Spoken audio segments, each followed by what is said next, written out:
Hello everyone, these two are my parents. They are the adults that will be sitting in for me on this speech. They're going to be sitting at this couch right over here, so I'll let them get situated and we can begin. Hello, my name is Joseph Wirtz and I'm going to be presenting for my COM class on my informative speech, so let's get started. Starting on the 24th of August, you may have seen an image of former President Donald J. Trump's mugshot floating around the internet.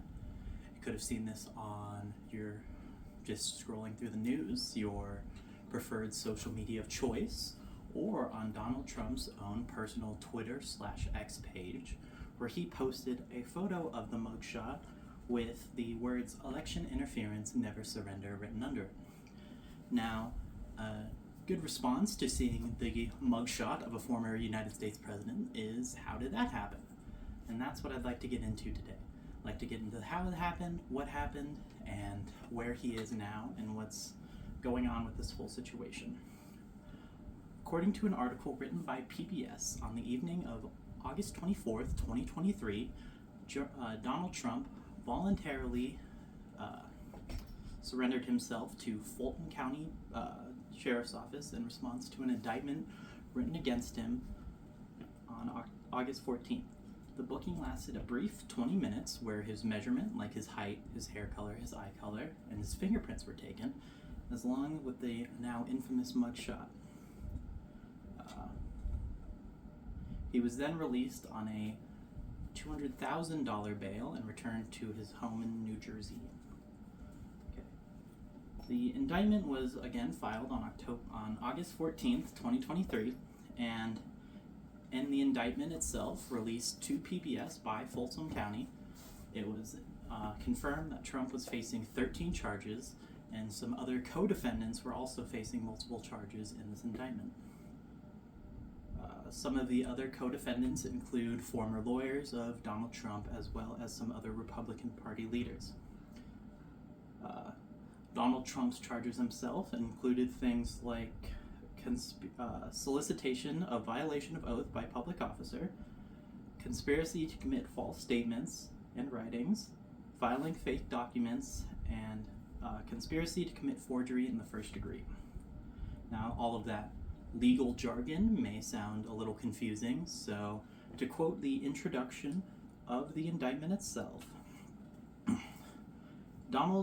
Defendant Donald John Trump lost the United States presidential election held on November 3rd, 2020. One of the states he lost was Georgia.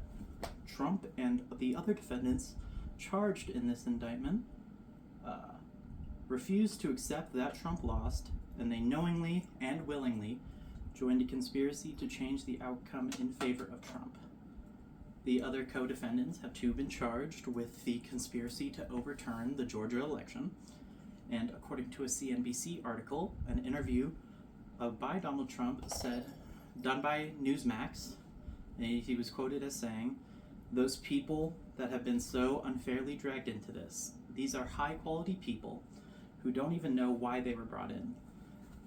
The same CNBC article, written on August 24th, indicated that Folsom County was fighting for an October 23rd, 2023 trial date.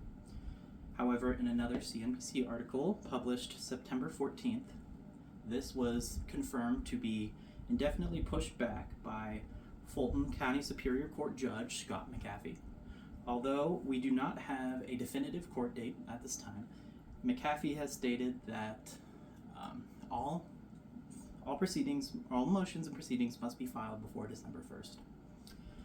It is important to recognize in a situation like this that indictment and booking do not equal a guilty verdict for the accused, and that we can all have our own opinions on whether Donald J. Trump is guilty of trying to overturn the election in Georgia, but until a definitive fair trial, they will remain merely opinions on the matter.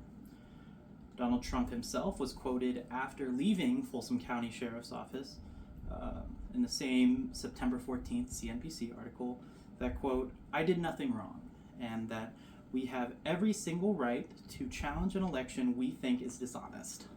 But at the end of the day, until we have a fair trial, held against him, we have no real method to determine his guilt or innocence.